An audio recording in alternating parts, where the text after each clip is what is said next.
L'émission Bonjour Côte-du-Sud, une présentation d'Uniprix Santé, 79 de la Fabrique Montmagny. Uniprix Santé, là où le mot professionnalisme prend tout son sens. Un accueil toujours chaleureux et un service de proximité est accordé à notre précieuse clientèle. Entouré d'une équipe dynamique, notre priorité est de bien répondre à vos attentes et à vos besoins. Uniprix Santé vous offre aussi le service de livraison. Propriété de Daniel Lachance, au service de la communauté à l'aide de professionnels de la santé. Uniprix Santé, avenue de la Fabrique Montmagny, 248 55 95.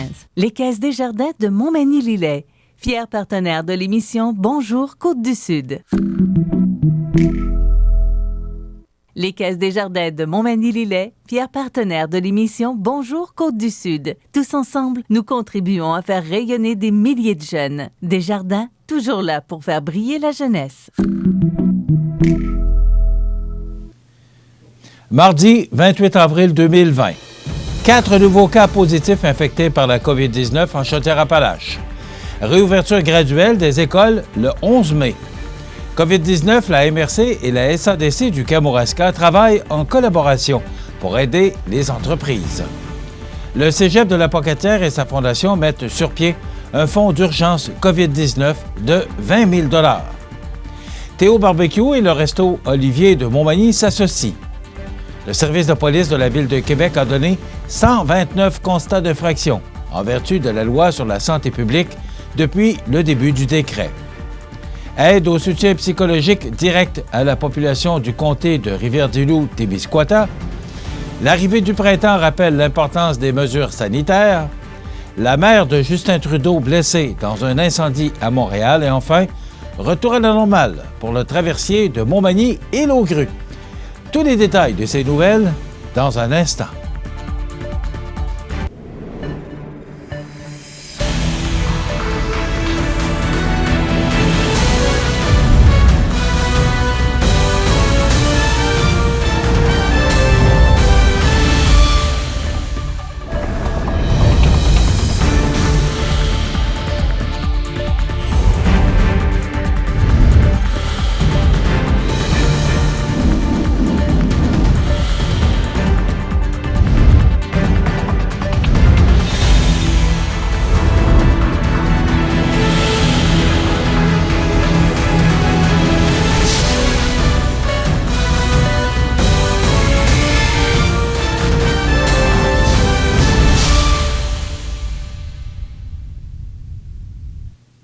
Bonjour, mesdames et messieurs. Voici les principaux éléments pour le 26 avril en lien avec la situation de la COVID-19. 4 nouveaux cas positifs infectés par la COVID-19 portant à 378 le nombre total en Chaudière-Appalaches. 7 personnes hospitalisées, toutes en soins intensifs en Chaudière-Appalaches. Toujours pour la région de la Chaudière-Appalaches, nous comptons 226 personnes rétablies pour une moyenne de cas guéris de 59,8 % et toujours 7 décès cumulatifs. 9 cas sont pris en charge par une autre région pour les personnes ne résidant pas sur le territoire de la Chaudière-Appalaches. Maintenant, la situation au manoir Liverpool, aucun nouveau cas confirmé. On dénombre 29 cas confirmés parmi les résidents de la résidence pour personnes âgées et 14 cas confirmés parmi les travailleurs de la santé de l'établissement. Alors que le Québec s'apprête à annoncer la reprise graduelle de certains secteurs, le premier ministre du Québec, François Legault, a d'emblée mentionné que la situation dans les CHSLD et dans la grande région de Montréal diffère beaucoup par rapport à celle qui prévaut dans le reste du Québec. Ainsi, la réouverture des écoles et des garderies, ainsi que la reprise graduelle de l'économie, se feront de façon différente selon la région, a fait savoir le premier ministre. Selon lui, puisque la situation va en s'améliorant, les écoles devraient rouvrir le lundi 11 mai prochain pour les régions, ainsi que le 19 mai pour celles situées dans le secteur métropolitain. Par ailleurs, les écoles secondaires, les cégeps et les universités n'ouvriront pas avant l'automne prochain. Le retour à l'école n'est également pas obligatoire pour les écoliers. Le premier ministre François Legault a ainsi conseillé aux parents d'y aller selon leur rythme, puisqu'ils peuvent décider de les garder à la maison s'ils le désirent. On est en voie de gagner cette première bataille contre la propagation du virus dans la communauté. C'est la condition première pour commencer à relancer le Québec, sauf pour la région de Montréal, où nous attendrons plus longtemps. Il faut que nous l'annoncions d'avance pour que les gens puissent commencer à se préparer. Si on s'aperçoit que la situation n'est pas sous contrôle, on va repousser l'échéance. Le mot d'ordre, c'est « prudence », a affirmé le premier ministre. Lors de son point de presse, le premier ministre a réitéré que l'urgence nationale prévaut toujours dans plusieurs milieux de vie pour aînés durement touchés par la crise et que des renforts continueront d'être déployés dans les jours à venir. Déjà, on compte 11 000 inscriptions supplémentaires sur le site « Je contribue » de personnes qui continueront d'être déployées dans les endroits où les besoins sont les plus criants. On est en train de pourvoir tous les postes vacants et de reprendre le contrôle dans les milieux de vie qui accueillent des personnes aînées, a ajouté le premier ministre. M. Legault a fait savoir qu'en plus du respect des consignes actuelles formulées par les autorités de santé publique, d'autres conditions devront être réunies pour que l'on procède à la relance de certains secteurs, notamment que la transmission virale soit sous contrôle dans les régions concernées et qu'elle le demeure dans tout le système de santé afin d'éviter que des hôpitaux soient débordés.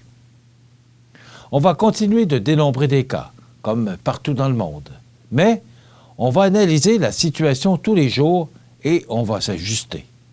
C'est important que nos hôpitaux demeurent sous contrôle, a déclaré M. Legault. Le premier ministre a tenu à offrir ses remerciements du jour aux éducatrices qui se sont occupées des enfants des travailleurs de la santé depuis le début de la crise, de même qu'aux enseignantes et enseignants qui ont communiqué avec leurs élèves et qui les ont soutenus dans leur apprentissage depuis l'arrêt des classes. Le gouvernement a décidé de ne pas rouvrir les écoles secondaires, les cégeps et les universités avant la fin août. On veut une réouverture graduelle. On ouvre donc seulement les écoles primaires et les services de garde. On pense que les étudiants du secondaire, du cégep et de l'université peuvent plus facilement suivre des cours à distance, a déclaré François Legault, premier ministre du Québec. Voici donc les faits saillants, date du dimanche 26 avril 2020 à 18 h. Il y avait, au Québec, 24 982 cas confirmés de personnes atteintes de la COVID-19, une augmentation de 875. 1541 personnes étaient hospitalisées, dont 210 aux soins intensifs, une diminution de 5 par rapport au dernier bilan. 5 517 personnes initialement atteintes sont par ailleurs guéries de la COVID-19, une augmentation de 175 par rapport au dernier bilan. Et le bilan des décès s'élève à 1599 au Québec, une augmentation de 84 par rapport au dernier bilan.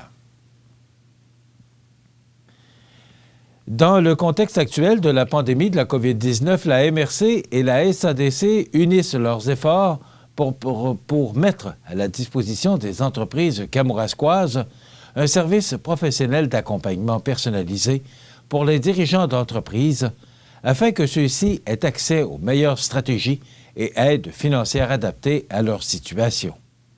Aussi, devant le constat que les aides financières étatiques évoluent très rapidement, la MRC et la SADC collaboreront étroitement avec les services conseils professionnels, les institutions financières du milieu et l'ensemble des ministères à vocation économique. La SADC et la MRC de Kamouraska resserrent non seulement leurs liens d'affaires, mais elles harmoniseront également leurs méthodes et leurs outils de diagnostic et de suivi pour le bénéfice des entreprises. Par conséquent, l'analyse des dossiers des entreprises pourra être réalisée par les conseillers en entrepreneuriat de l'une ou l'autre des organisations. Plus que jamais, et particulièrement dans un contexte difficile, les différents acteurs du Kamouraska doivent poursuivre et rehausser leur collaboration à tous les niveaux. À l'image de la cellule d'intervention hebdomadaire qui réunit les élus du Kamouraska, la Sûreté du Québec, le réseau de la santé et autres, c'est en travaillant ensemble que nous trouverons rapidement et efficacement les meilleures solutions, mentionne le préfet de la MRC de Kamouraska, Yvon Soucy. Dès le début de la pandémie, la MRC et la SADC ont assoupli les modalités des prêts aux entreprises en offrant des moratoires supplémentaires de remboursement de 3 à 6 mois en capital et intérêts. À ce jour, cette initiative a été un succès, puisque de nouvelles ententes ont été conclues avec plusieurs entreprises du Kamouraska. Au cours des derniers jours, de nouveaux programmes spécifiques d'aide financière pour les entreprises ont vu le jour tant à la MRC qu'à la SADC. Ces nouveaux programmes répondent à des besoins en complémentarité aux programmes d'aide actuels et à venir des paliers de gouvernement. Pour la MRC de Kamouraska, le nouveau programme d'aide d'urgence aux PME s'adresse aux entreprises à but lucratif de tous les secteurs d'activité, en plus des coopératives, des organismes sans but lucratif et des entreprises d'économie sociale réalisant des activités marchandes. Elles peuvent obtenir un prêt d'un montant pouvant atteindre une somme maximale de 50 000 $ afin de pallier le manque de liquidité lié à la COVID-19. Le taux d'intérêt est établi à 3 % et un moratoire de 3 mois sur le capital et les intérêts s'appliquera automatiquement. Un moratoire additionnel allant jusqu'à 12 mois sur le capital pourra également être accordé. La politique d'investissement et le formulaire à remplir pour obtenir de l'aide se trouvent sur le site Internet de la MRC de Kamouraska à l'adresse suivante: Programme d'aide d'urgence aux PME. Pour la SADC, en plus du prêt d'urgence et du soutien technique d'urgence qui s'adresse aux entreprises déjà clientes de la SADC, le gouvernement du Canada a annoncé des contributions financières additionnelles afin d'augmenter la capacité d'intervention de la SADC sur son territoire. Les modalités seront précisées ultérieurement.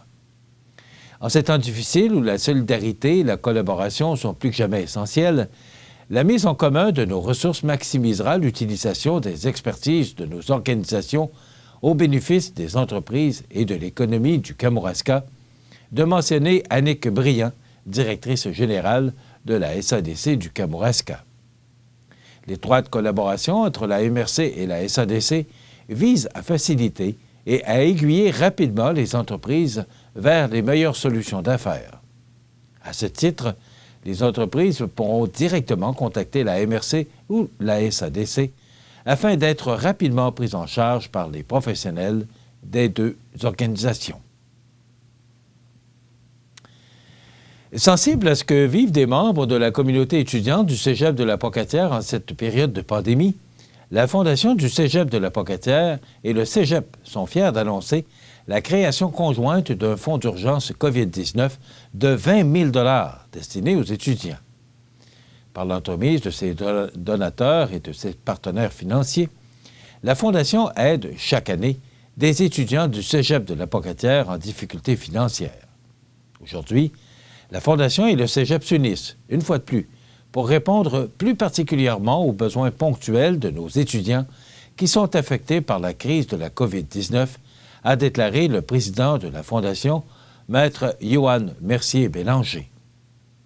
Pour se prévaloir d'un versement, l'étudiant devra répondre aux critères d'admissibilité de difficultés financières. Nous sommes heureux et reconnaissants de compter sur l'appui financier de notre Fondation qui, par sa mission, est un partenaire précieux pour nos étudiants, a déclaré à son tour la directrice générale du Cégep de la Pocatière, Marie-Claude Deschênes. Rappelons que la mission de la Fondation est d'aider à la réussite scolaire des étudiants par des bourses, de l'aide financière ou des investissements au Cégep, le tout financé par plusieurs partenaires financiers. Dans un élan de partenariat entre les entreprises de la région, la direction de Théo Barbecue est heureuse d'annoncer une nouvelle collaboration avec un restaurateur manimontois. On en parle après la pause. Bonjour, ici Marie-Ève Proulx, députée de Côte-du-Sud. En cette période particulière, je vous invite à soutenir les entreprises et organismes de la région. Mon équipe et moi demeurons disponibles pour répondre à vos questions. Tous ensemble, ça va bien aller. Je m'appelle Kéliane. J'aime beaucoup nager. Moi, je suis capable de nager toute seule avec mes prothèses. J'aime faire des chandelles dans la piscine. C'est comme si tu marchais sur les mains. Les amputés de guerre m'ont donné ma jambe et mon bras de natation. J'adore les prothèses pour aller à l'eau. Vous regardez le réseau de télévision C'est ma TV.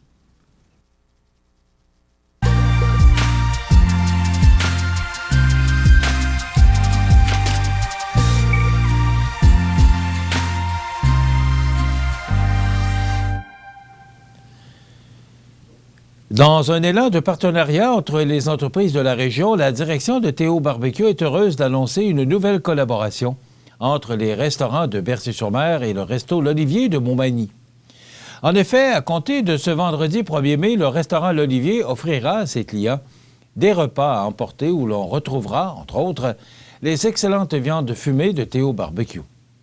Les propriétaires du resto L'Olivier, Mélissa Boulay et Simon Boulay, sont très heureux de recommencer leurs opérations en offrant des repas à emporter à leur clientèle. Selon Mélissa Boulay, c'est une bonne façon de relancer les affaires en raison de la crise de la COVID-19. C'est nouveau pour nous, mais on est prêt à relever ce défi. Comme toutes les entreprises, on doit se réinventer et s'adapter à la situation, et on est pas mal fiers de ce qu'on va offrir à nos précieux clients, soit des repas à emporter où l'on reconnaîtra la signature du resto L'Olivier. Simon Boulay explique de son côté, le partenariat avec Théo Barbecue est un complément parfait au mets qu'offre le resto L'Olivier. On a commandé de leur viande fumée à la maison et ça a tout de suite créé un déclic. Les viandes fumées sont la spécialité de Théo, mais intégrées avec ce que l'on fait, on va vraiment créer un wow qu'on ne retrouvera pas ailleurs. Pour Théo Barbecue, c'est un partenariat de plus avec les entreprises de la région. François-Thomas Blais, l'un des propriétaires avec son frère Mathias et leur collègue André Proux, nous raconte. Plus les entreprises d'une région sont capables de travailler ensemble et de s'entraider, mieux elles vont toutes se porter. Chez Théo, on est ouvert à écouter toutes les possibilités de partenariat qui s'offrent à nous. Quand Simon nous a appelés, on a écouté son projet et la décision n'a pas été difficile à prendre. Le service de police de la Ville de Québec poursuit son travail de sensibilisation et d'intervention policière sur le terrain dans le cadre du respect des mesures décrétées par le gouvernement du Québec. Bien que le corps de police constate une bonne collaboration des citoyens dans la très grande majorité des cas, celui-ci a donné 129 constats d'infraction en vertu de la loi sur la santé publique depuis le début de la mise en place du décret. Quant aux policiers de Montréal, de Laval et de la Sûreté du Québec, ils ont sévi à 810 reprises pour des rassemblements illégaux ou autres infractions en lien avec la pandémie de COVID-19, et ce, uniquement la semaine dernière. Selon le Journal de Montréal, il s'agit cependant d'une baisse de 23 %, une chance, par rapport à la semaine précédente. Le député caquiste de Rivière-du-Loup-Témiscouata, Denis Tardy, octroie une somme totale de 10 000 $ en aide au soutien psychologique dans sa circonscription, répartie de la façon suivante. Depuis presque 2 ans déjà, je souligne l'importance du tissu social. Je suis fier du travail des organismes communautaires de la circonscription qui répondent d'ailleurs rapidement aux besoins de la population, a déclaré Denis Tardy. Rappelons que le budget discrétionnaire des députés a été bonifié le 1er avril dernier par le gouvernement. Après quoi, toute l'équipe du bureau de Rivière-du-Loup a contacté les différents organismes pour connaître leurs besoins et le nombre de leurs actions. C'est avec ces informations que le député a choisi 3 axes principaux pour l'aide aux organismes communautaires, soit le soutien alimentaire et l'accès aux denrées de base, les services d'hébergement des personnes victimes de violences conjugales et le soutien psychologique de la population. Nous devions d'abord nous assurer que les gens pouvaient manger à leur faim et que les familles, avec des problèmes de violence, pouvaient trouver un refuge convenable et accessible. C'est normal, maintenant, de s'occuper des gens en détresse vis-à-vis la situation. Quel que soit son âge, son sexe ou sa situation, la crise touche tout le monde, a conclu le député. Les beaux jours à venir vont possiblement mettre une pression énorme sur le respect des consignes de la santé publique à l'ère de la COVID-19. On en parle après la pause. Si vous vous sentez seul ou si vous avez besoin de parler, brisez votre isolement et demandez de l'aide. Le Trait d'Union de Montmagny est une ressource disponible pour vous. Appelez au 248-4948 du lundi au vendredi. Un intervenant prendra votre appel. Quant à vos besoins en aide alimentaire d'urgence, le Centre d'entraide familiale pour Montmagny-Sud peut vous aider au 418-469-3988 et la Maison La Frontière pour Montmagny-Nord au 248-7133. Acceptez d'être aidé. On est là pour vous. Collaboration Bernard Généreux, député, CDC ici Montmagny-Lillet et C'est ma TV. Je m'appelle Flavien, je suis ambassadeur de la prudence pour les amputés de guerre. Il y a des dangers partout, surtout à la ferme. Moi, je suis allé jouer trop près d'un gros ventilateur et j'ai perdu mon bras gauche. Avec la prudence, il n'y a pas d'accident. Faites en sorte que ça ne vous arrive pas. Jouez prudemment. Vous regardez le réseau de télévision C'est ma TV. Il ne faut pas baisser la garde et continuer à respecter les consignes de distanciation sociale. Les municipalités du plan municipal de sécurité civile en commun de la MRC de Montmagny veulent également s'assurer que la population reste informée de la situation et des ressources à votre disposition. Les municipalités collaborent donc étroitement avec les organismes communautaires de la région pour garder contact avec les citoyens vulnérables. À ce jour, ce sont 393 appels téléphoniques et 53 visites de courtoisie sécuritaire chez des personnes plus vulnérables qui ont été effectuées. La saison des déménagements approche à grands pas. Si vous devez déménager, privilégiez une entreprise de déménagement qui appliquera des mesures de protection conformes aux exigences de la santé publique. Si vous devez le faire vous-même, évitez de requérir l'aide d'amis ou de membres de votre famille qui n'habitent pas sous le même toit. De plus, avec plus de temps à la maison, il est propice de faire le grand ménage du printemps. Le rétablissement des activités des municipalités se fait au rythme des consignes de la santé publique. Soyez sensibles à cette situation. Par exemple, les points de dépôt de résidus domestiques dangereux et l'écocentre sont toujours fermés. Il est donc important de conserver les contenants de peinture et les autres résidus sécuritairement jusqu'à ce que le traitement de ces matières reprenne. Déplacement essentiel, les propriétaires de véhicules récréatifs qui ont entreposé leurs véhicules dans un centre d'entreposage peuvent maintenant se déplacer dans la MRC ou à l'extérieur de celle-ci pour récupérer leurs véhicules récréatifs. Une personne de l'extérieur peut également venir dans la MRC de Montmagny pour reprendre son VR. Il est cependant obligatoire de prendre rendez-vous auprès de l'entreposeur afin d'éviter les regroupements de personnes sur les lieux. Il est aussi important d'avoir, en sa possession, une preuve à présenter aux policiers justifiant votre déplacement vers le lieu d'entreposage. Le déplacement doit se faire sans escale dans d'autres commerces. Le site web montmagny.com/COVID-19 est fréquemment mis à jour pour bien suivre tous les développements au niveau de la MRC de Montmagny.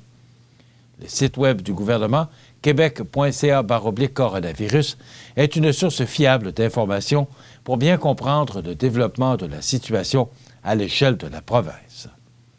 Rappelons que le plan municipal de sécurité civile en commun comprend les municipalités de Berthier-sur-Mer, Lac-Frontière, Notre-Dame-du-Rosaire, Saint-Fabien-de-Panay, Saint-François-de-la-Rivière-du-Sud, Saint-Just-de-Bretonnière, Saint-Paul-de-Montmigny, Saint-Pierre-de-la-Rivière-du-Sud, Sainte-Apolline-de-Patten, Sainte-Euphémie-sur-Rivière-du-Sud et Sainte-Lucie de Beauregard.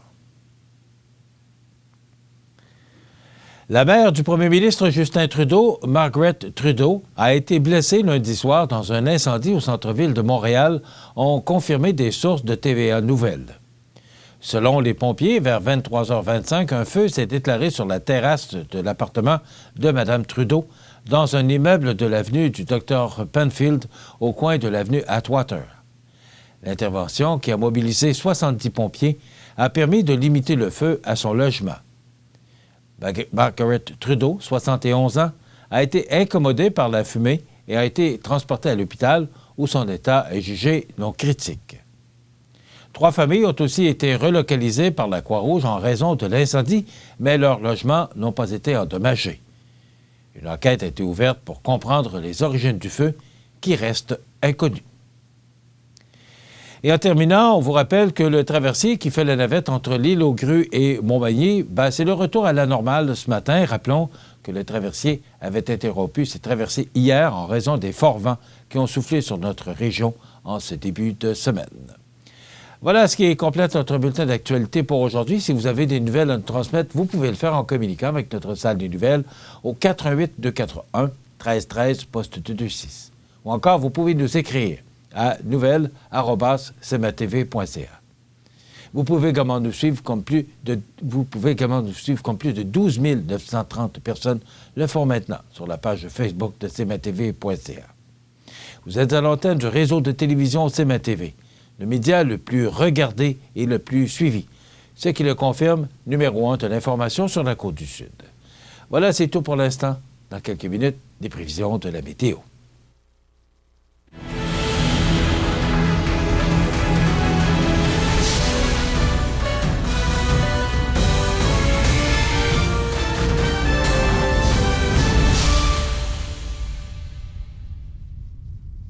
Les Caisses Desjardins de Montmagny-Lillet, fier partenaire de l'émission Bonjour Côte-du-Sud.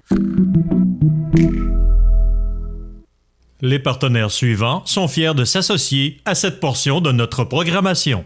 Afin d'assurer la sécurité de nos clients et employés, la Clinique dentaire Montmagny a pris la décision d'une fermeture indéterminée. Cependant, la Clinique dentaire Montmagny est disponible pour toute urgence au 418-234-7583. L'équipe de la Clinique dentaire Montmagny vous remercie de votre compréhension. Les prévisions de la météo. Une présentation de Promutuelle Assurance Montmagny-Lillet. Toujours à l'écoute de vos besoins. La météo est présentée par Promutuelle Assurance Montmagny-Lillet, où des professionnels de chez nous sont heureux de répondre à tous vos besoins en assurance. Promutuelle Assurance Montmagny-Lillet est là, dans la région, pour ses membres et la communauté. Je ne sais pas si vous avez remarqué hier, le fleuve Saint-Laurent, vous savez, l'expression qui dit « les moutons sur le fleuve ». Bien, hier, il y en avait beaucoup de moutons. C'était vraiment extrêmement venteux. Vous savez, hier, on annonçait que le traversier de l'île aux Grues avait interrompu ses traversées. Bien, on comprend pourquoi. Le maire Pierre Gariepi de l'île aux Grues nous a fait parvenir des images là, qui démontrent la hauteur des marées et également les vents qui faisaient que les vagues embarquaient sur le quai de l'île aux Grues. Donc, c'était extrêmement venteux. Une journée à oublier pour ce début de semaine. Aujourd'hui, c'est un peu moins pire. On va regarder l'image radar de ce mardi 28 avril. Bien, vous voyez encore en bleu, là, c'est de la neige. Oui, oui. Je vous informe là qu'il y a du temps généralement nuageux qu'on connaîtra encore tout au cours de la journée avec des vents du nord-est de 20 km/h, avec des rafales à 40. On parle d'un maximum de 7 degrés. Alors, ce sera peut-être plus de la pluie que de la neige, mais en raison des vents, ça causera un refroidissement éolien. Donc, ce sera de la neige ou de la pluie, mais ce sera quand même encore frais. Pour notre région, c'est 7 degrés là, pour Montmagny-Lillet, 6 pour la Pocatière, c'est 8 pour Saint-Paul-de-Montmagny, 11 pour Saint-Pamphile et 10 pour Lévis. Ce soir et la nuit prochaine, partiellement nuageux. Ce sera encore des vents du nord-est de 20 km/h avec des rafales à 40, avec un minimum de 0 pour Montmagny-Lillet et la Pocatière, moins 1 pour Saint-Paul, moins 1 pour Saint-Pamphile et pour Lévis. Demain, mercredi, c'est du soleil avec un maximum confortable de 9 degrés pour Montmagny-Lillet et de 8 pour Kamouraska. Pour la nuit de mercredi à jeudi, passage nuageux avec 60 % de probabilité d'averse, un minimum de plus 3. Et pour jeudi, dernière journée du mois d'avril, de la pluie intermittente avec un maximum de 7 degrés pour Montmagny-Lillet et de 6 pour Kamouraska. C'est de la pluie pour la nuit de jeudi à vendredi avec un minimum de 6 degrés. Pour vendredi, cette première journée du mois de mai, on parle de pluie avec un maximum quand même confortable de 11 degrés pour Montmagny-Lillet et de 9 degrés pour Kamouraska. Et on parle de bonnes précipitations là, pour vendredi. Pour la nuit de vendredi à samedi, de la pluie intermittente avec un minimum de 6. Et pour samedi, du temps nuageux avec 60 de probabilité d'averse et un maximum de 13 degrés. Pour dimanche, alternance de soleil et de nuages avec un maximum de 13 degrés. Pour lundi, on débute la semaine sous les nuages avec 60 de probabilité d'averse et un maximum de 10 degrés. Les normales de saison à ce temps-ci de l'année sont de 12 le jour, 0 la nuit. Le soleil s'est levé à 5h31 ce matin et se couchera à 19h48, heure avancée de l'Est. Il a fait beau en 2009 parce que la température la plus élevée de 20 degrés a été enregistrée le 28 avril 2009. Et la plus froide, le 28 avril 2016 avec moins 5,3 degrés. Et on avait reçu 35,7 mm de pluie en 2005. Hier, aucune précipitation. On a enregistré un maximum de 6,4 degrés et un minimum au cours de la nuit dernière de moins 1,2 degrés. La pression barométrique est actuellement à 102,2 kPa à la hausse. L'humidité est à 79 %. Les vents soufflent actuellement de direction nord-est à 22 km/h en rafale à 33 km/h. Il fait 4 degrés au moment où je vous parle à 8h31 et c'est partiellement nuageux. Vous vous sentez seul, stressé, vous vous ennuyez ou vous êtes préoccupé par la pandémie? Vous pouvez contacter les nouveaux sentiers de la MRC de Lillet au 88 356 64 46 ou 88 359 33 48. Quant à vos besoins en aide alimentaire d'urgence, Soupe au bouton est là pour vous. Appelez sans hésiter au 88 358 6001 du lundi au vendredi. Acceptez d'être aidé. On est là pour vous. Collaboration de Bernard Généreux, député, CDC ici Montmagny-Lillet et CMA TV. Desjardins et ses membres sont toujours là pour faire briller la jeunesse. Les jeunes ont des rêves, des ambitions, des projets et les Caisses Desjardins de Montmagny-Lillet sont fiers de les soutenir et de les faire rayonner. Desjardins, toujours là pour faire briller la jeunesse. Vous regardez le réseau de télévision CMA TV. Les anniversaires IGA vous sont présentés par votre magasin Coop IGA Extra de Montmagny qui vous rappelle que bien manger, ça commence dans votre magasin Coop IGA Extra de Montmagny. Venez vivre la différence à votre magasin Coop IGA Extra de Montmagny. C'est aujourd'hui mardi, le 28 du mois d'avril 2020 et c'est le temps de souhaiter bon anniversaire à nos jubilaires de ce 28 avril. C'est l'anniversaire aujourd'hui à Lucas Boissonneau. C'est son arrière-grand-mère, Huguette, qui lui souhaite bon anniversaire, Lucas Boissonneau, ce 28 avril. Bonne fête aujourd'hui à Mme Cécile Baudouin du groupe de prière Saint-Thomas. Bon anniversaire, Mme Cécile Baudouin. Bon anniversaire aujourd'hui à Mme Lucille Brie de la résidence Manoir Saint-Louis. Et je le dis, je le mentionne à chaque fois, on ne passe jamais sous silence les anniversaires de la résidence Manoir Saint-Louis, mais là, en raison du confinement, je ne sais pas exactement comment ça se passe, mais on souligne toujours les anniversaires dans cette magnifique résidence pour personnes âgées. Aujourd'hui, le 28 avril, c'est l'anniversaire à Francine Poirier. C'est votre conjoint qui nous a téléphoné, Jean-Guy Langevin, pour vous souhaiter bonne fête, Mme Francine Poirier. Ce sont également vos enfants et vos petits-enfants qui se joignent à votre conjoint pour vous souhaiter une belle journée d'anniversaire. C'est l'anniversaire aujourd'hui à Charles de la Durantais. C'est de la part de Christiane. Alors, bon anniversaire, Charles de la Durantais. C'est l'anniversaire aujourd'hui à Dolores Gaudreau. Elle a 85 ans, Mme Dolores Gaudreau. C'est votre nièce Denise Langevin qui a pris soin de nous téléphoner pour souligner votre anniversaire en ce 28 avril. Et aujourd'hui, c'est l'anniversaire à notre collègue, notre chroniqueur ou chroniqueuse, les deux peuvent se dire, Sophie Dion, la charmante, ravissante et sympathique Sophie Dion. Mais bon anniversaire, Sophie. Tous nos vœux vous accompagnent. Et merci d'être là pour animer les chroniques santé d'Uniprix Montmagny. Voilà, ça complète les anniversaires. Dans quelques instants, on vous présente la chronique juridique avec Maître Nathalie Dubé. On parlera entre autres des baux commerciaux et résidentiels. Il y aura la chronique des offres d'emploi. On vous présentera une entrevue qui a été réalisée hier avec Adrien Pouliot, qui est chef du Parti conservateur du Québec et qui donnera justement ses commentaires par rapport à ce qui se passe, les décisions du gouvernement du Québec. Donc, c'est une entrevue très intéressante et bien sûr, José qui sera avec nous en fin d'émission. Je vous souhaite une excellente émission. Avril, mois de l'autisme. Si Tom était autiste, ses chances d'inclusion professionnelle n'excéderaient pas 10 % une fois adulte. Justement, Tom est autiste. Malgré ses qualités et ses compétences, Tom est souvent jugé pour ses comportements atypiques, ce qui l'exclut du milieu professionnel. Tom a besoin de votre ouverture d'esprit et de soutien pour réussir son intégration en emploi. Faisons de la continuité des services une ligne de vie pour les personnes autistes.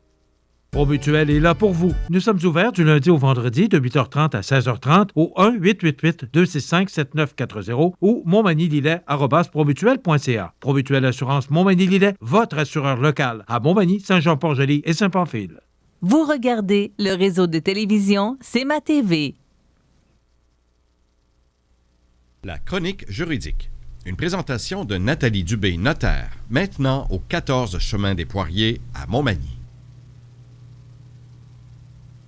Alors, je vous souhaite la bienvenue à cette autre chronique présentée par Mallette Services juridiques en compagnie de Maître Nathalie Dubé. Bonjour. Bonjour. Vous allez bien? Oui, vous? Oui, merci. Aujourd'hui, on parle du bail résidentiel. Oui. On sait qu'on est... C'est dans la période. Il n'y a pas vraiment de période, mais souvent, c'est... on pense à peut-être changer de logement ou s'acheter une maison, principalement au printemps.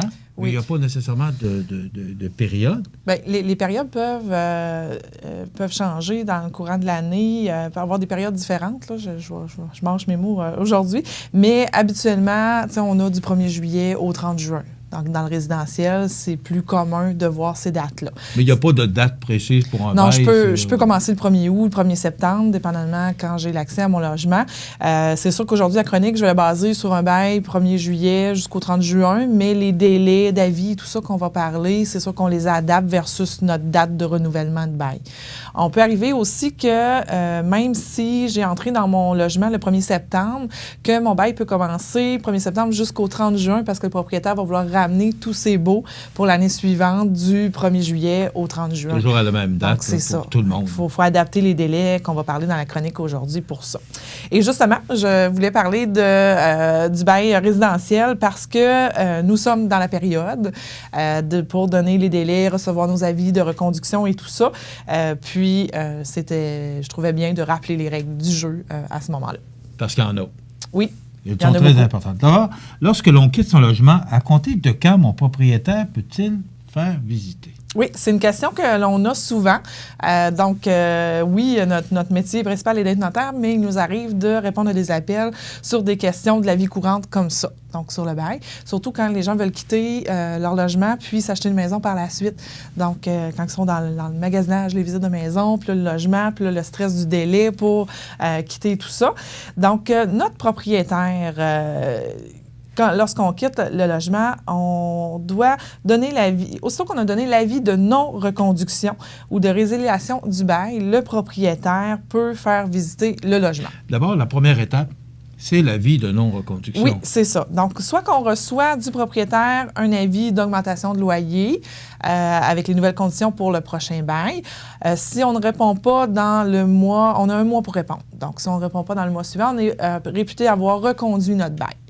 Donc, souvent, le propriétaire donne lui-même l'avis. Si le propriétaire ne nous envoie pas d'avis, là, on a jusqu'au 31 mars pour envoyer un avis de non-reconduction ou résiliation du bail. Mais là, sinon, on ne peut pas envoyer ça de même. Il y a des règles à respecter. Oui, c'est ça. Idéalement, un écrit. Puis, si vous voulez avoir une preuve de réception, soit vous le remettez en main propre et il y a un accusé de réception qui est signé par le propriétaire, ou vous pouvez l'envoyer par document recommandé pour être sûr d'avoir une preuve de la réception de l'avis de non-reconduction. Mais là, pour que le propriétaire ait accès au logement, c'est dès qu'il reçoit cet avis-là, il peut avoir accès au logement pour les visites. Donc, c'est permis aussi, dès qu'il reçoit l'avis, de faire un affichage que le logement est alloué également. OK. Mais il faut absolument avoir l'avis avant que le propriétaire affiche le loyer. Oui, parce que les règles en bail résidentiel, il y a des reconductions automatiques. Donc, si je ne réponds pas à mon avis d'augmentation de loyer dans les 30 jours de la réception, mon bail est reconduit automatiquement. Si je n'ai pas reçu d'avis de reconduction, donc, et que je n'ai pas envoyer moi-même un avis comme quoi je quittais le logement, le bail est reconduit automatiquement après le 31 mars. Donc, le propriétaire a des règles à respecter pour faire visiter le loyer. Oui. Quelles sont-elles? Donc, c'est sûr que les règles, on a l'obligation, les locataires ont l'obligation de donner accès au logement aux propriétaires. Donc, lorsqu'ils ne renouvellent pas leur bail. Et même en cours de bail, on va en parler un petit peu plus tard, c'est quoi les règles du jeu. Donc, le propriétaire a le droit d'entrer dans le logement. C'est sûr qu'il faut faire preuve de civisme, mais il y a aussi des règles parce qu'il y a des gens qui n'ont pas respecté certaines règles civiques. Donc, les propriétaires doivent avertir au moins 24 heures à l'avance pour la visite. C'est certain que lorsqu'un propriétaire a un appel, une visite pour dans l'après-midi, si le locataire accepte, c'est correct. Donc, mais il faudrait au moins qu'il y ait un 24 heures d'avis avant la visite d'un logement. L'avis peut être écrit ou verbal. Donc ça, c'est pas obligatoirement par écrit, ça peut être verbal, donc un téléphone, j'aurai une visite le surlendemain, est-ce que c'est possible? Donc on a la réponse verbale, oui, c'est possible, vers quelle heure et tout ça. Et les visites aussi, il y a des heures de visites qui doivent être respectées. À tout moment où, entre 9h et 21h, okay. Donc du 9 à 9. 21h, comment ça te tard? Oui, bien avant 21h, de 9 à 9. Donc, c'est sûr, avec la vie, les visites doivent se faire dans ce laps de temps-là. Donc, une visite à 22h le soir, c'est pas possible. Donc, et on comprend. Oui, c'est ça. On peut exiger aussi, comme locataire, la présence du propriétaire. C'est plutôt rare que le propriétaire ou un représentant du propriétaire n'est pas là pour la visite du logement. Là, je pense pas qu'il y ait de propriétaire qui donne les clés à un futur visiteur pour le faire tout seul. Mais c'est sûr que si on voit qu'il se passe quelque chose comme ça, on peut exiger qu'il y ait un représentant du propriétaire lors de la visite du logement. Donc, aussi, si jamais le propriétaire ou son représentant ne peut pas être présent, puis que la visite a lieu avant 9h ou 21h, tous ces cas-là, vous pouvez refuser l'accès à votre logement à ce moment-là. OK. On a ce droit-là? On peut refuser? Oui, vous pouvez refuser. OK. Est-ce que mon propriétaire peut rentrer chez moi en cours de bail? Ça, c'est toute une question. Oui. Parce qu'il est propriétaire, ça lui appartient, mais as-tu le droit de rentrer quand il veut? Non, pas quand il veut. Il y a certaines exceptions. Il y a 3 cas particuliers, mais c'est sûr que, vous l'avez bien dit, le propriétaire, il est chez eux, l'immeuble lui appartient. Par contre, vous avez un espace exclusif d'habitation pour vous dans son immeuble, avec des règles du jeu, avec un bail qui a été signé, avec le Code civil qui indique certaines règles également. Donc, un propriétaire, pour qu'il puisse accéder au logement durant votre bail, il y a 3 cas. Donc, il a le droit d'aller vérifier l'état du logement. Donc, des fois, on peut avoir des doutes sur des propriétés, des logements qui auraient pu être brisés. On a vu ça récemment. Oui, dans les nouvelles. Ça a fait la manchette là, de ce logement qui a été complètement détruit. Là. C'est ça. Donc, c'est une situation qu'on peut vivre, mais il faut... C'est ça. Dans ces situations-là, il faut qu'il y ait un plus qu'un doute raisonnable. Il faut vraiment qu'il y ait vraiment des éléments qui indiquent que le logement a été détérioré par les locataires ou qu'il est arrivé quelque chose aussi dans le logement. Donc, pour vérifier l'état du logement. C'est certain que le propriétaire, habituellement, avise. Là, on n'entre pas n'importe quand dans un logement de quelqu'un. Il faut aviser. Mais les 3 cas que je vous parle, c'est des cas où est-ce que c'est un peu des situations d'urgence où est-ce qu'il faut aller vérifier s'il se passe quelque chose dans notre logement. Il a le droit d'entrer pour des travaux non urgents. Ça aussi, il y a des avis qui doivent être donnés, donc pour pouvoir faire des réparations. Idéalement, là, chaque propriétaire devra obtenir l'autorisation de ses locataires avant d'entrer. Et l'autre situation, c'est vraiment les cas d'urgence. Donc, je peux en témoigner personnellement. Un dégât d'eau, on essaie de rejoindre rapidement, sinon on entre. Donc, ça m'est arrivé, donc, au cours de l'année dernière.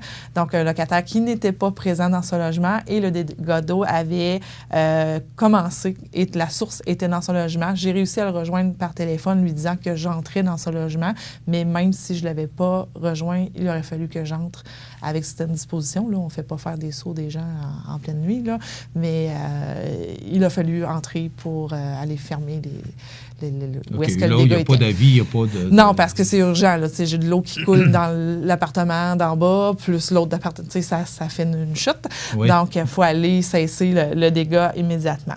Donc, il faut vraiment... c'est vraiment... En cas d'urgence, oui, on peut entrer. C'est sûr qu'on doit y aller dans le respect, être respectueux, s'assurer s'il y a quelqu'un dans le logement de parler fort, demander s'il y a quelqu'un pour entrer et tout ça, même si on est en urgence. Mais les 2 autres cas, les travaux non urgents et vérifier l'état du logement, oui, un avis, eh bien, mais on peut entrer aussi dans le logement pour vérifier ces choses-là. Puis les travaux, bien, c'est sûr qu'on essaie de négocier avec notre locataire si on peut entrer. OK. Maintenant, c'est bien important parce que c'est toujours... ça revient souvent. Les délais respectés pour mettre fin à un bail. Oui, c'est ça. Je me suis emmené le tableau parce qu'on le sait par cœur, mais j'aime bien avoir un visuel avec moi. Donc, première chose, il faut vérifier la durée de notre bail. On l'a vu tout à l'heure, on peut être du 1er juillet au 30 juin, qui donne 12 mois. On peut être du 1er août jusqu'au 30 juin, donc on est à 11 mois. On peut avoir un bail de 3 mois, on peut avoir un bail de 6 mois. C'est possible dans le résidentiel.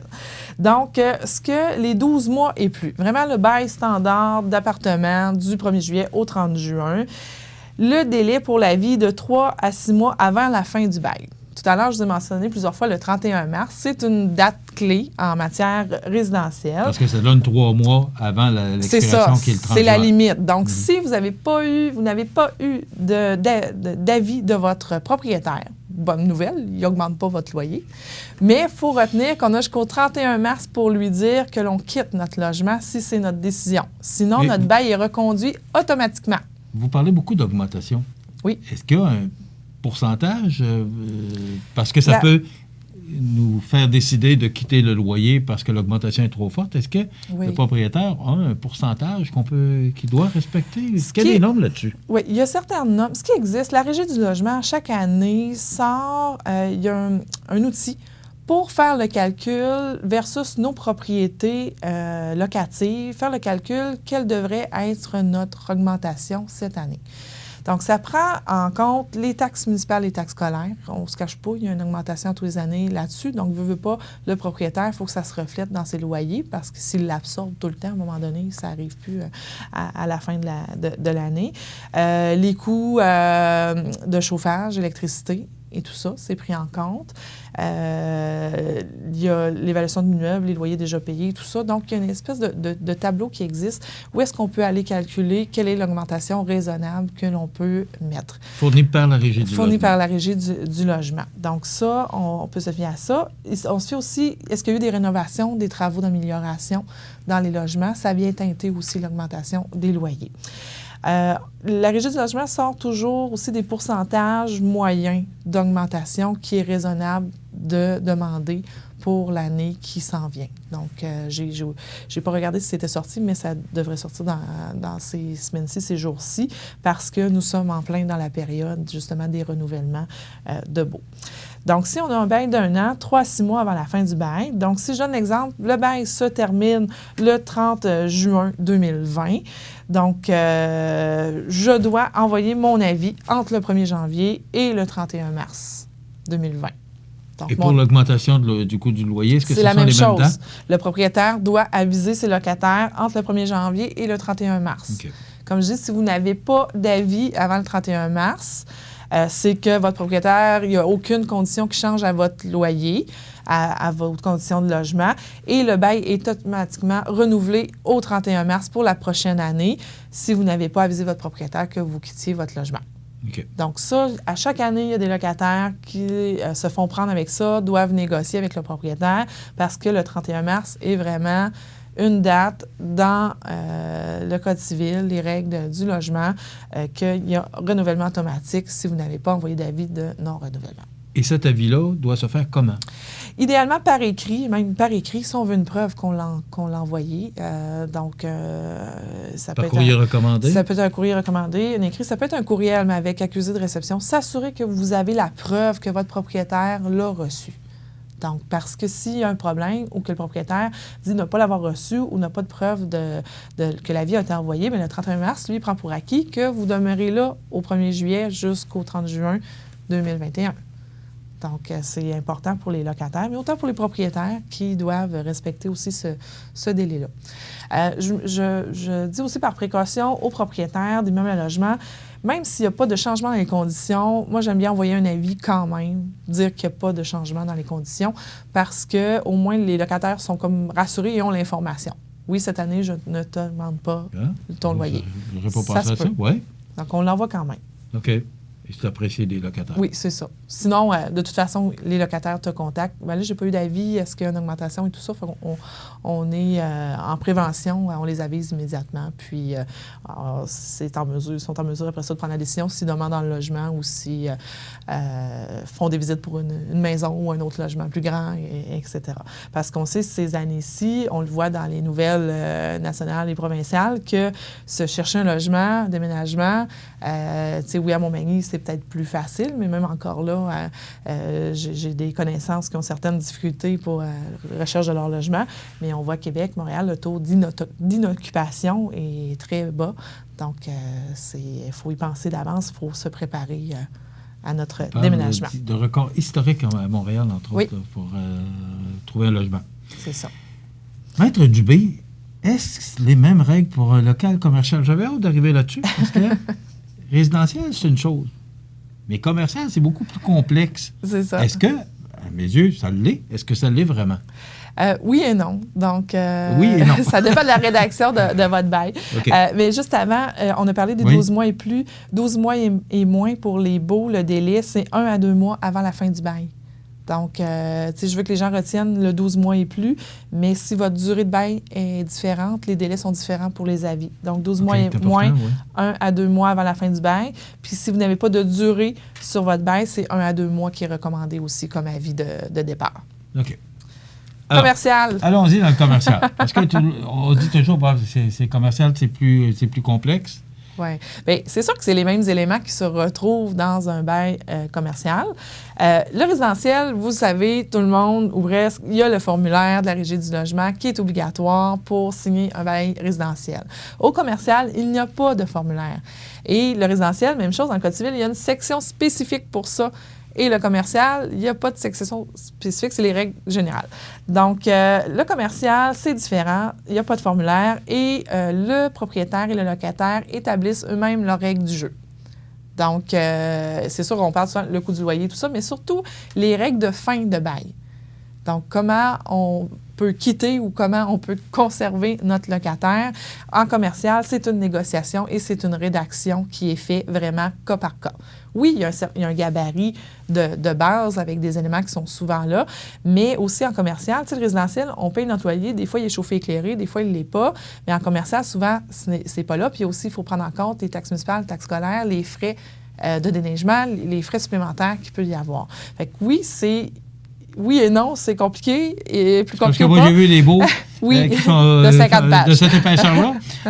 Et alors que le résidentiel a 4 pages. Là. C'est ça. Donc, c'est beaucoup plus... Il faut penser à tout. Oui. Parce qu'une activité commerciale, il y a plus de risques qu'une activité résidentielle. Donc, il faut, dépendamment de l'entreprise qui loue le local, l'activité commerciale, il faut aller spécifiquement dans les choses. Si on loue pour faire de la soudure ou si on loue pour faire de la photographie, c'est pas la même chose. Oui. Donc, il faut vraiment que toutes nos ententes, tous les détails soient dans le document. Fait que c'est pour ça qu'il y a des beaux commerciaux qui peuvent avoir 50 pages, comme il y en a d'autres qui peuvent avoir 3 pages. Donc, c'est pas le nombre de pages, mais la qualité du contenu qui est à l'intérieur et les protections. Qui est très importante. Mais je pourrais faire spécifiquement une chronique sur le bail commercial. Oui, parce que moi, j'en ai vu de toutes sortes. Donc, de là, l'importance de vous consulter, justement, pour éviter des problèmes, de gros problèmes. Mallette Service juridique, Maître Nathalie Dubé, merci beaucoup d'avoir été avec nous. 288-57-77, ça complète notre chronique juridique pour aujourd'hui. On se retrouve dans 2 semaines. Merci. Merci. La Pointe Auto procède à la réouverture de son atelier mécanique. La prise de rendez-vous doit se faire avant par téléphone au 88-248-8899. Les mesures de prévention et de distanciation sociale à l'intérieur de la concession vous seront communiquées lors de votre appel. La Pointe Auto à Montmagny vous remercie de votre compréhension. Ici Bernard Généreux, votre député fédéral. Je réitère ma présence auprès de vous et je vous invite à communiquer avec mon équipe pour vos questions relatives au COVID-19 en lien avec l'assurance-emploi et la prestation canadienne d'urgence. Soyons responsables et suivons les directives de prévention car c'est en étant solidaires que tout ira bien. Les prévisions de la météo. Une présentation de Laurando Portes et Fenêtres, 164 4e rue, Montmagny. Laurando Portes et Fenêtres, haute performance et qualité à juste prix. Des produits certifiés Énergie Star directement du fabricant et un savoir-faire depuis maintenant 100 ans. Laurando Portes et Fenêtres, fabrication, vente, installation, financement et salle de montre au 164 4e rue à Montmagny et sur laurando.com.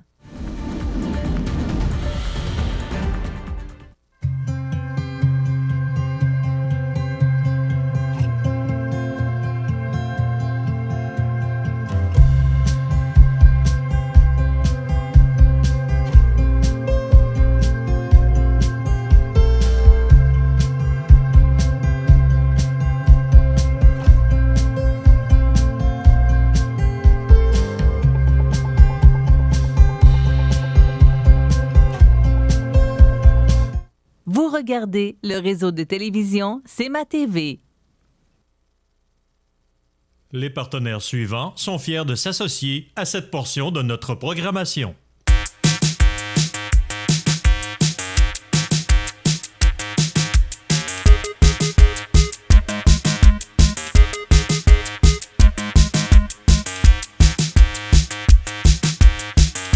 Si vous vous sentez seul ou si vous avez besoin de parler, brisez votre isolement et demandez de l'aide. Le trait d'union de Montmagny est une ressource disponible pour vous. Appelez au 248-4948 du lundi au vendredi. Un intervenant prendra votre appel. Quant à vos besoins en aide alimentaire d'urgence, le Centre d'entraide familiale pour Montmagny-Sud peut vous aider au 418-469-3988 et la Maison La Frontière pour Montmagny-Nord au 248-7133. Acceptez d'être aidé. On est là pour vous. Collaboration Bernard Généreux, député, CDC ici Montmagny-Lillet et C'est ma TV. La chronique des offres d'emploi présentée par le Centre d'aide et de recherche d'emploi Montmagny-Lillet, le CAR, organisme à but non lucratif, à Montmagny, Saint-Fabien-de-Panay, Saint-Pamphile et Saint-Jean-Port-Joli. 418-248-9559 ou lecar.ca.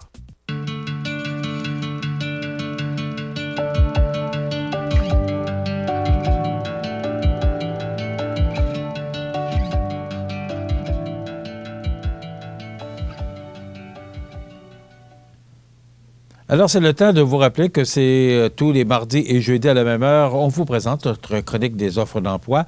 Bien sûr qu'actuellement, c'est un petit peu plus tranquille, mais tout cela devrait reprendre prochainement. Vous dire, si jamais vous avez perdu votre emploi, vous allez sur lecar.ca et vous allez voir une multitude d'offres d'emploi qui vous sont offertes. Donc, c'est à consulter, lecar.ca.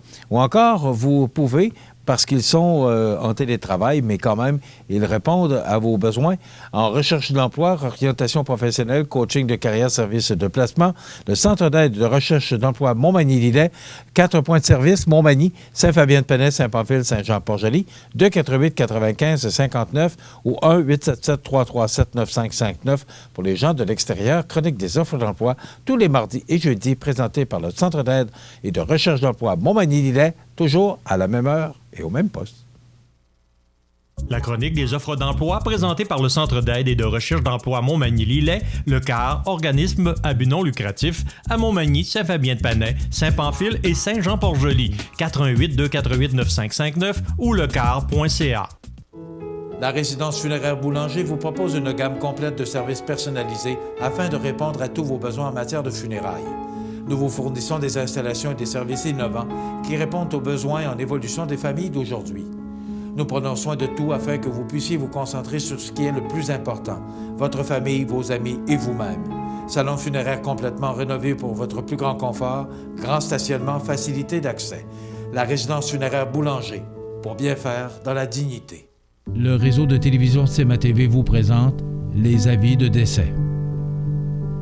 À l'hôpital de Montmagny, le 22 avril 2020, à l'âge de 78 ans, est décédé M. Audunald Dion, époux de Mme Denise Morin. Il était le fils de feu M. Albert Dion et de feu Dame Alfreda Blanchette. Il demeurait à Saint-François-de-la-Rivière-du-Sud.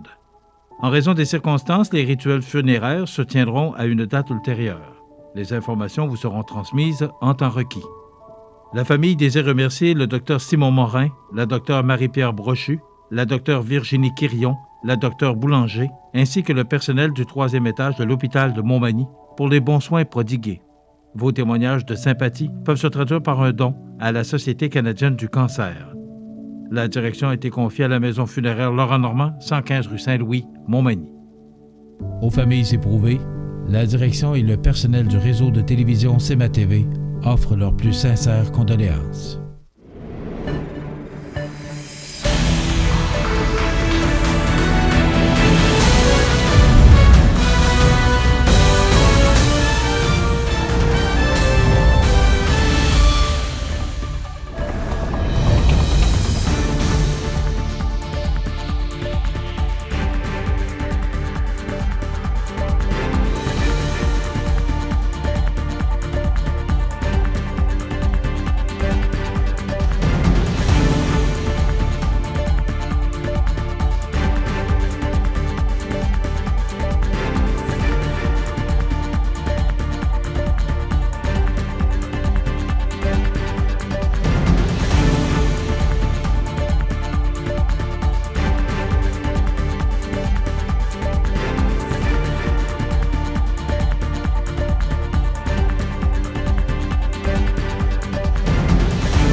Mon prochain invité, c'est M. Adrien Pouliot, chef du Parti conservateur du Québec. M. Pouliot, bonjour.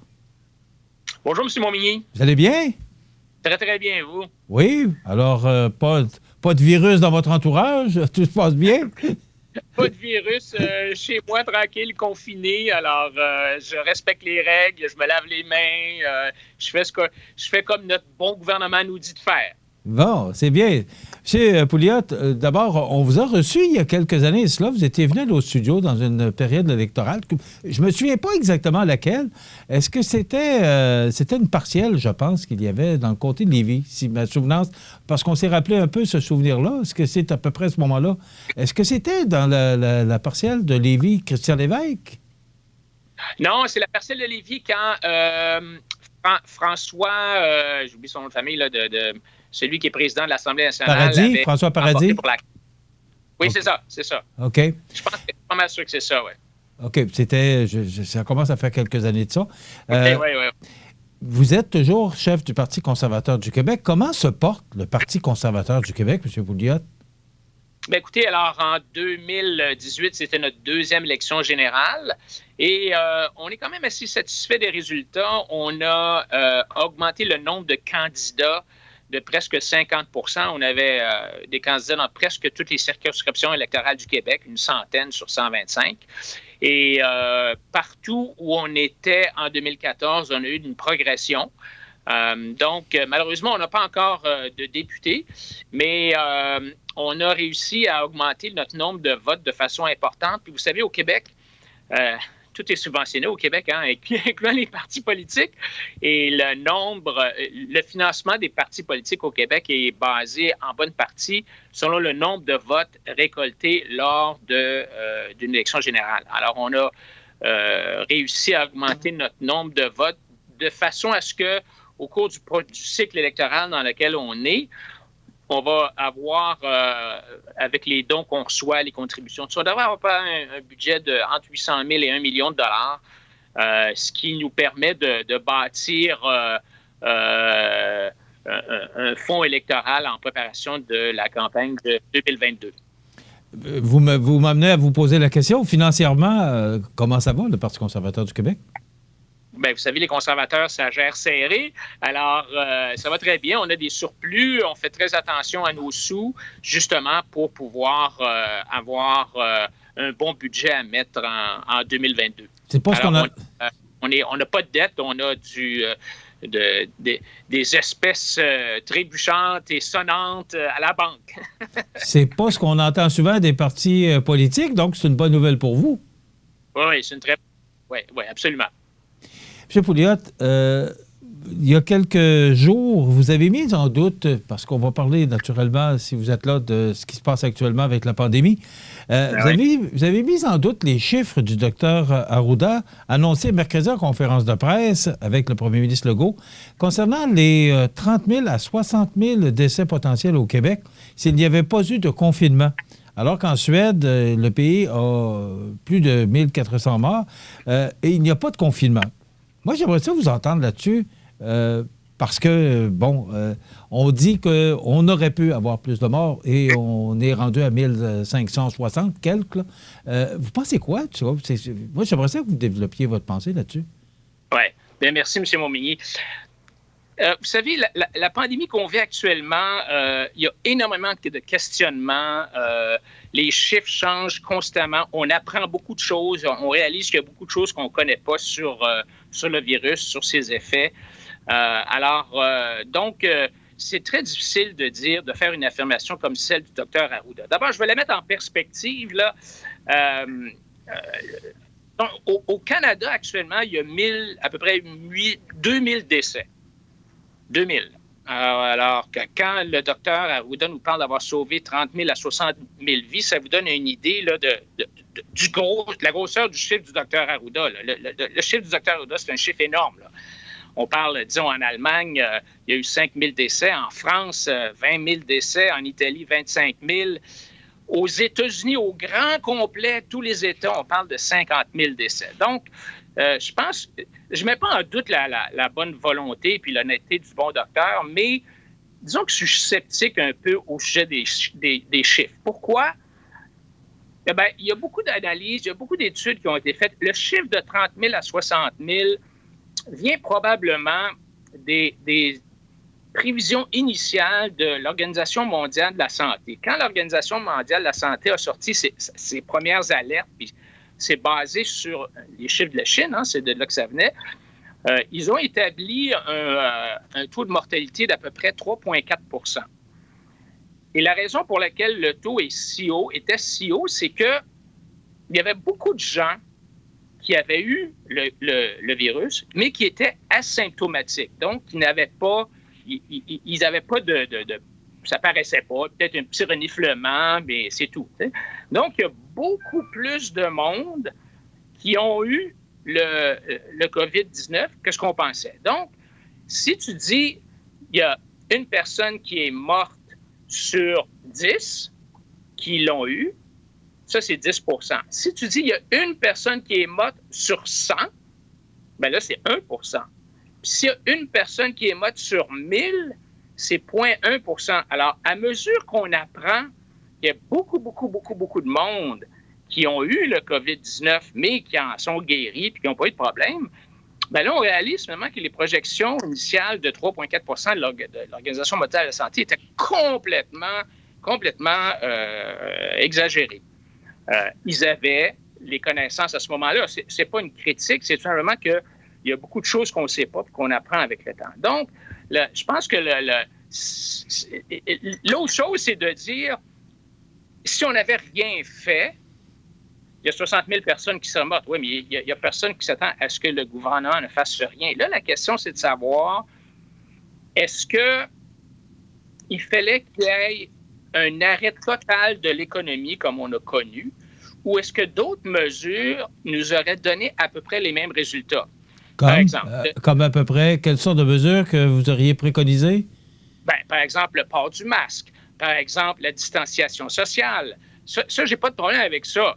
Il y a la fermeture des écoles. Il y a des données scientifiques. Ben, les écoles, ça varie. Il y a des études qui disent que oui, des études qui disent que non, mais quand même, il y a quand même de dire on ferme... il n'y aura pas de partie de hockey au Centre Bell, des choses comme ça. C'est correct, ça. Je pense que il y avait des mesures nécessaires, mais est-ce qu'il fallait vraiment fermer toute l'économie?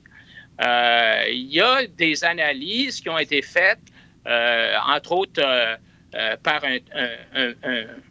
quelqu'un qui s'appelle Lyman Stone, qui a regardé l'impact de ce qu'on appelle un confinement total là, par rapport à la courbe, la fameuse aplanissement de la courbe. Et ce qu'on réalise, puis c'est pas facile de trouver les chiffres, mais le meilleur exemple qu'on a, c'est en Espagne où la pandémie, la courbe avait commencé à baisser bien avant le confinement obligatoire.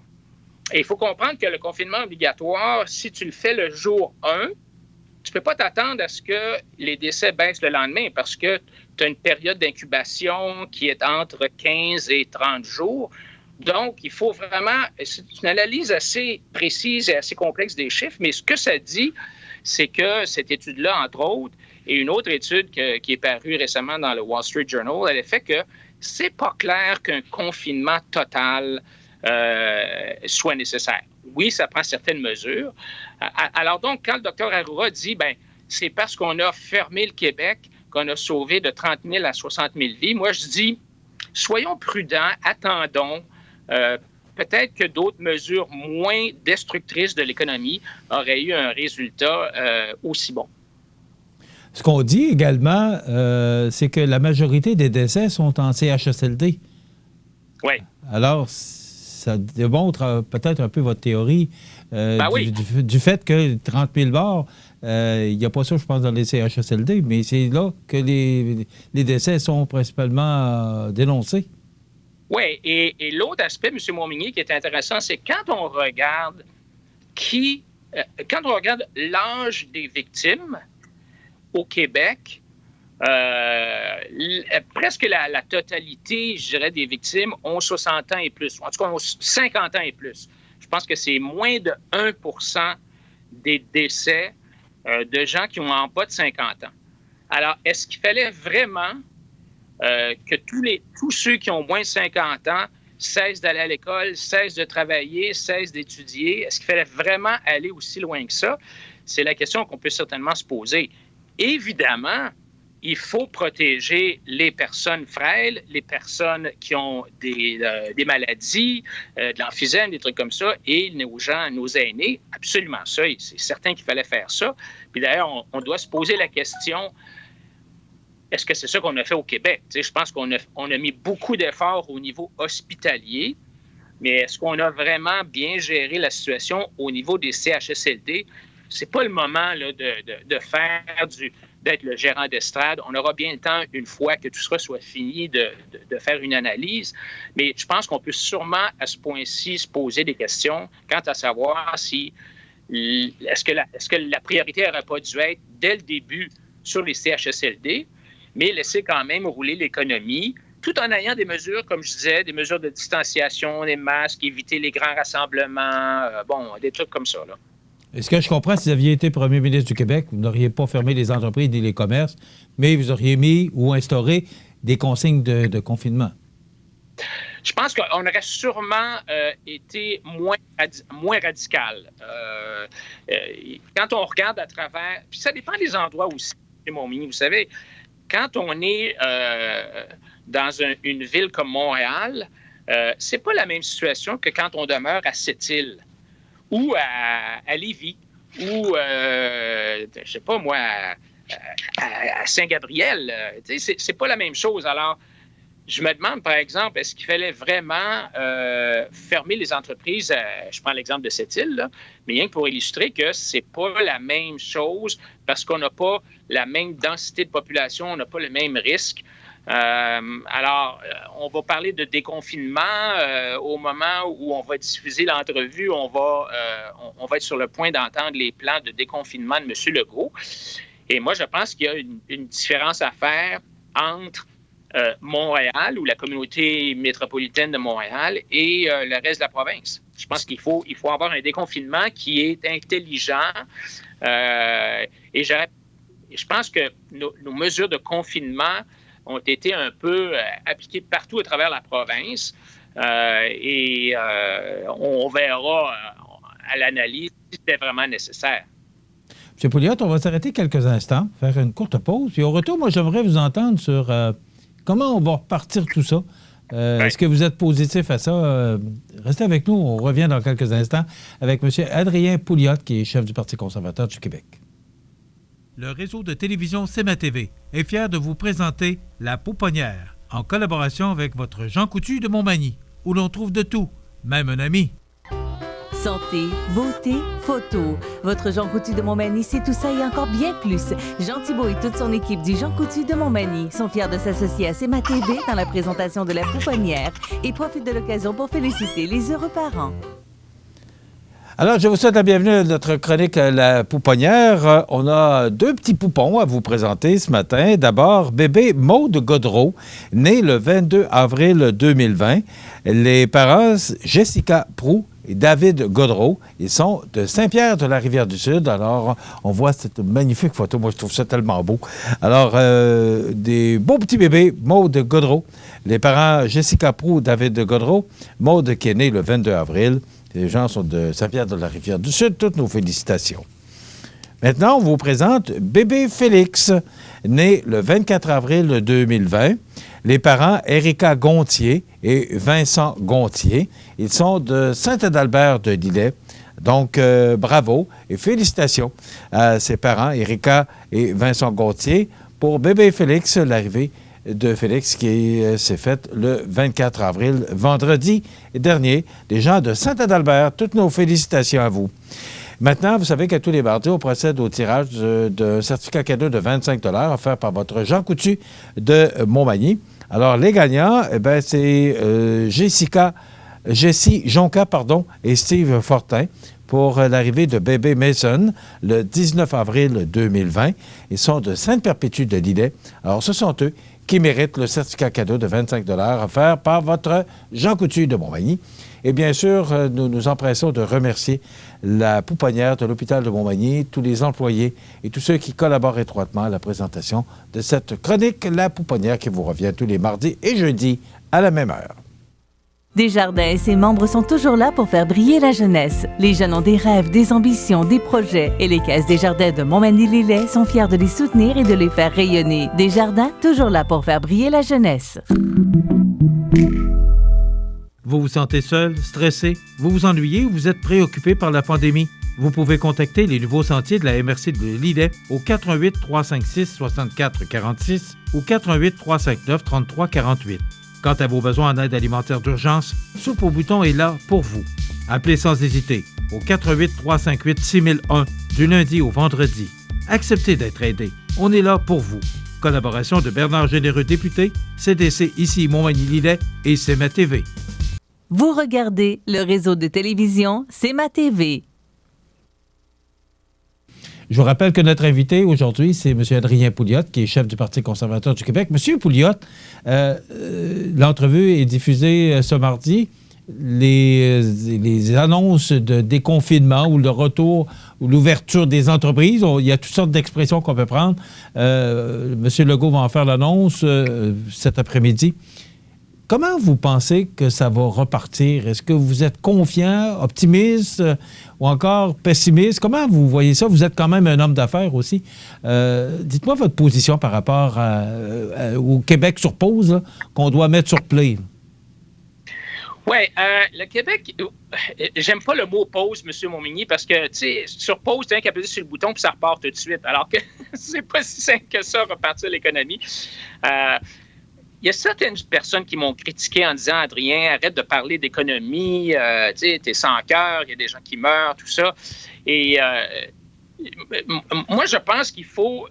oui, c'est sûr qu'il y a une pandémie, mais il faut aussi tenir compte de l'impact social de la mise sur arrêt. Il va y avoir plus d'alcoolisme, on le sait, plus d'utilisation de drogue, des tentatives de suicide, de la violence familiale, des crises d'anxiété, les gens qui ont des problèmes de santé mentale vont souffrir.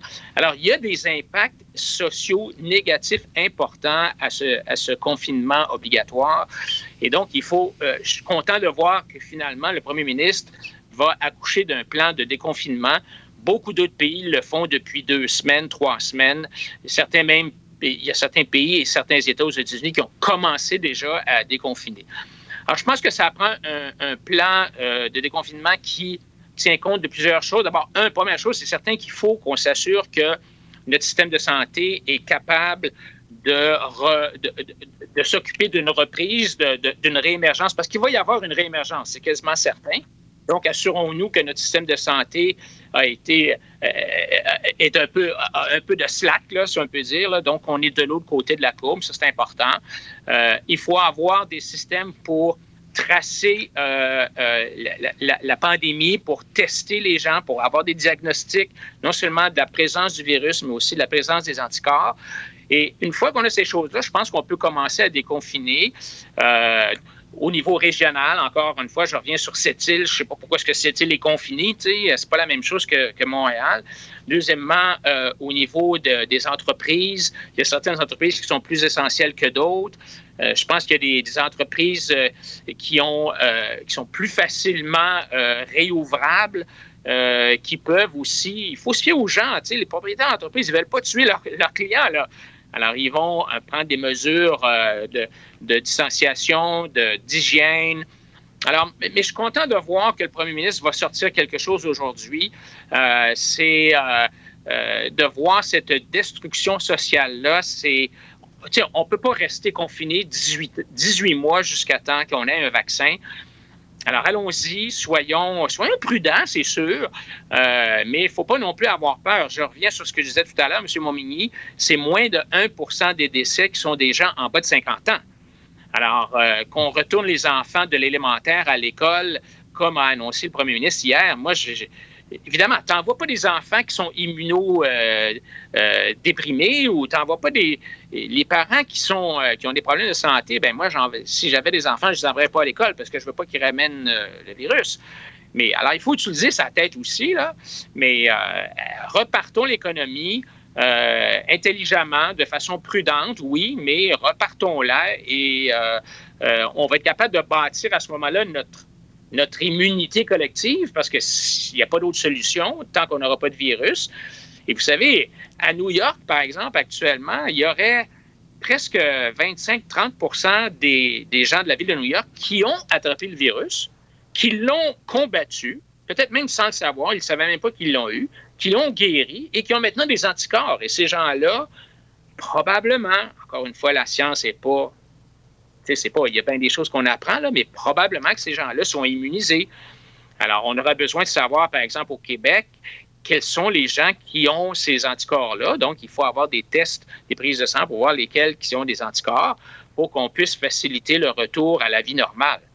M. Pouliot, rapidement, en quelques secondes, les milliards qu'on investit à gauche, à droite, là, au fédéral, au provincial, est-ce que vous pensez qu'on va se remettre de ça un jour? Il faudra payer la carte de crédit à un moment donné? Il va falloir payer la carte de crédit, M. Montmigny. Je veux dire, c'est inéluctable. Ce sont les générations futures. Est-ce que ça vous inquiète? Oui, ça m'inquiète. Et dans une crise, c'est toujours une très belle opportunité pour l'État de grossir. Hein, plus de réglementation, plus de places, plus de taxes, tout ça. Et c'est assez rare de voir l'État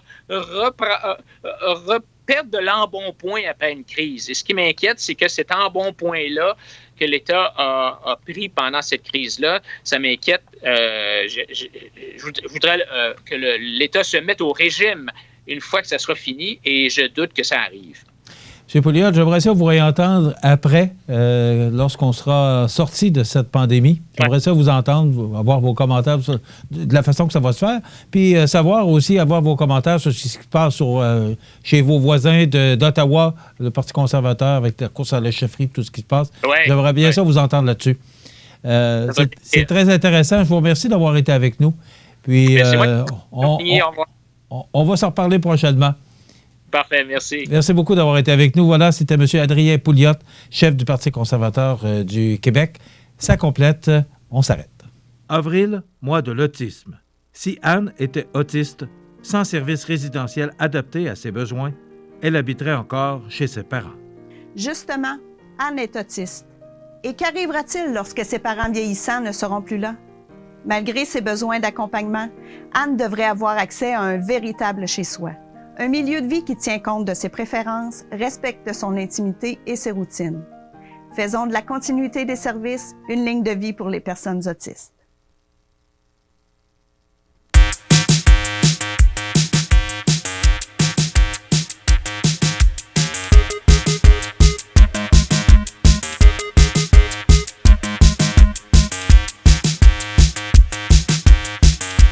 Bonjour, ici Marie-Ève Proulx, députée de Côte-du-Sud.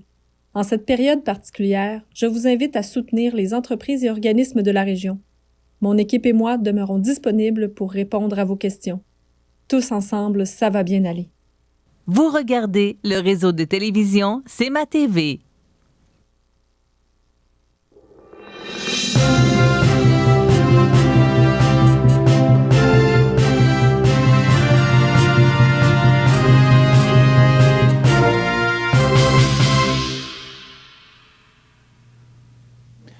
Excellente entrevue avec M. Pouliot. Ça m'amène à te poser la question, José. M. Pouliot, Parti conservateur du Québec, c'est pas très connu. Moi, c'est parce que je l'ai rencontré. Il était venu déjà passer une entrevue dans le temps où on était dans les autres studios. Mais c'est pas... tu penses qu'un jour, il va vraiment prendre du galon? J'en ai aucune idée, Michel, parce que...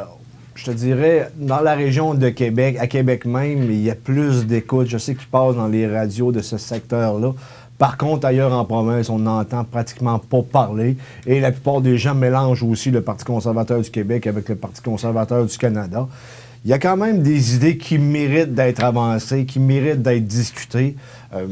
C'est pas...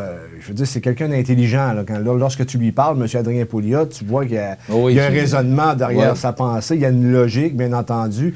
Et ce que j'aime, par contre, de lui, présentement, c'est qu'il questionne les chiffres concernant la pandémie. Il fait des comparatifs également. Ce qu'on commence à faire, ce que les médias... je te dirais, à l'extérieur des grands médias nationaux, commence à parler de la gestion de la crise. Puis je pense, Michel, qu'on a sombré dans la peur. Et là, c'est rendu que la COVID attaque les pieds. Je ne sais pas si tu as vu ça passer, selon le Journal de Québec. Et ça s'attaquerait possiblement au cerveau. Je veux dire, on va aller jusqu'à où, là? Parce que comme le docteur Arruda l'a dit, c'est lui-même qui l'a révélé peut-être par inadvertance, mais d'une manière ou d'une autre, il y aurait eu 1000 morts quand même dans les CHSLD.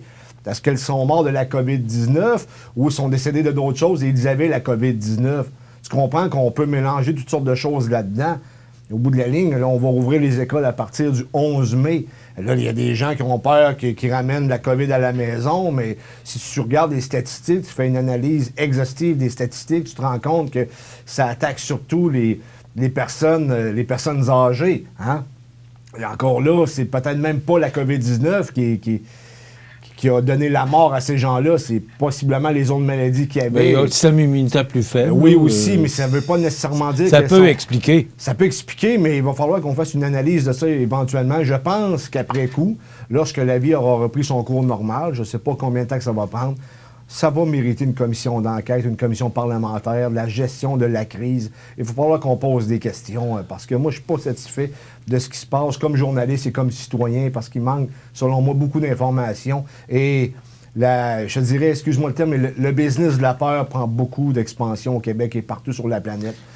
Les écoles primaires vont ouvrir et cet après-midi, on va avoir un résumé là, de M. Legault concernant le plan pour repartir de déconfinement. Parce qu'il faut repartir. J'ai hâte de l'entendre, j'ai hâte de voir comment ça va se passer, mais c'est sûr qu'il faut continuer d'être prudent. Donc, ça termine, mon ami, aujourd'hui, parce que l'entrevue était plus longue qu'à l'accoutumée. Merci d'avoir été là. Soyez des nôtres demain pour une autre émission. Oui, on va y arriver. D'informations sur la Côte-du-Sud. Bonne journée. À demain. ProMutuel est là pour vous. Nous sommes ouverts du lundi au vendredi de 8h30 à 16h30 au 1-888-265-7940 ou montmagny-lillet@promutuel.ca. ProMutuel Assurance Montmagny-Lillet, votre assureur local à Montmagny, Saint-Jean-Port-Joli et Saint-Pamphile. Les beaux jours sont à nos portes et il est temps de penser au pavage de votre stationnement, votre cour. Depuis plus de 60 ans, l'équipe de JRM à Montmagny propose des solutions répondant à vos besoins. 248-0937. JRM, pour du travail bien fait. Ici Bernard Généreux, votre député fédéral. Je réitère ma présence auprès de vous et je vous invite à communiquer avec mon équipe pour vos questions relatives au COVID-19 en lien avec l'assurance-emploi et la prestation canadienne d'urgence. Soyons responsables et suivons les directives de prévention, car c'est en étant solidaires que tout ira bien. L'émission Bonjour Côte-du-Sud, une présentation d'Uniprix Santé, 79 de la Fabrique Montmagny, au service de la communauté, 88 248 55 95.